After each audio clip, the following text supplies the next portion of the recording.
Ito yung mga binabalik-balikan at iniiyak ka ng aking mga customer ng mga bata sa kanyang mga magulang mga kasari. Ito mga paborito nilang mga candy dito sa aking tindahan. Halika, konti lang talaga yung mga pinamili ko mga kasari dahil budget lang talaga yung aking mga pinamili at ako lang kasi na ang dala dito mga kasari. Siyempre wala kasi akong service. Kaya kung anong kaya ko lang bitbitin ng aking kamay mga kasari, ito lang yung muna yung binibili ko dahil naubusan na talaga ako ng mga panindang candy dito sa aking tindahan. Sabi nga nila, bakit itong negosyo daw ang gustong gusto ko at ang pinasok ko mga kasari, nga kakaperanggot lang daw ang tutubuin ko dito. Ang sagot ko naman sa kanila, bakit nakikialam ba kayo? Negosyo ko to, wala kayong pakialam ko anong gusto kong negosyo ang papasukin ko. Sa totoo lang, ito talaga yung pinapangarap ko nung maliit pa talaga ang mga kasari na magkaroon ako ng negosyo kahit maliit lang ang tubo. Ito yung diskarte ko para hindi ako masaraan at hindi ako matambakan na aking mga paninda. Bumili pala ako ng frozen dito sa aking tindahan mga kasari dahil tingnan mo naman yung aking freezer. Puro na nga lang talaga yelo ang natira mga kasari at wala na nga talaga mga tira kahit isang piraso. Kaya sobrang binta talaga ng aking mga frozen dito sa aking tindahan. Dahil yung binibili ko lang ng mga frozen mga kasari, yung mga nahanap-hanap lagi ng araw-araw na aking mga customer kaya ubos lagi ang aking mga paninda.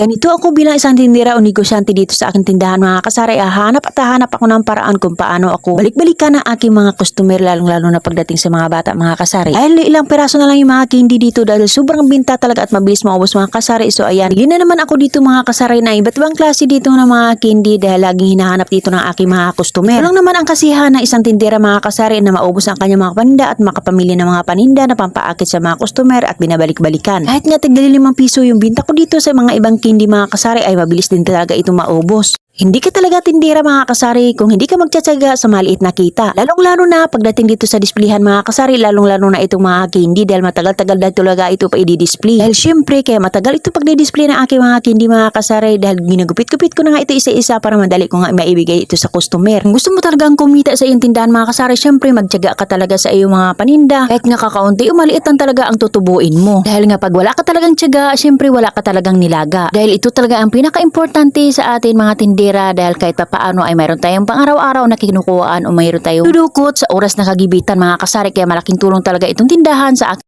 Hindi talaga mabuo ang tindahan o hindi talaga masaya ang tindahan mga kasari kung wala mga biskwit na tinitinda sa iyong tindahan. Dahil tulad nga ng mga chichirya mga kasari, wala kasing buhay ang tindahan pag walang mga biskwit mga kasari. Tingnan nyo naman kakaunti nga lang yung aking mga pinamili mga biskwit dahil marami pa naman ako dito natira. Kung ano lang talagang wala dito sa aking tindahan mga kasari, yun lang muna yung aking binibili ng mga biskwit. Dahil mahirap naman ma-stock ang paninda kung hindi mabibinta. Ang negosyo parang unlimited rice lang yan mga kasari dahil laging may extra. Siyempre extra pagod, extra gastos at siyempre extra stress. Kaya ganito ang buhay na isang tindera mga kasari kaya bawat piso na aming kinikita ay pinapahalaga namin. May kinikita lang kaming konti ay masaya na kami.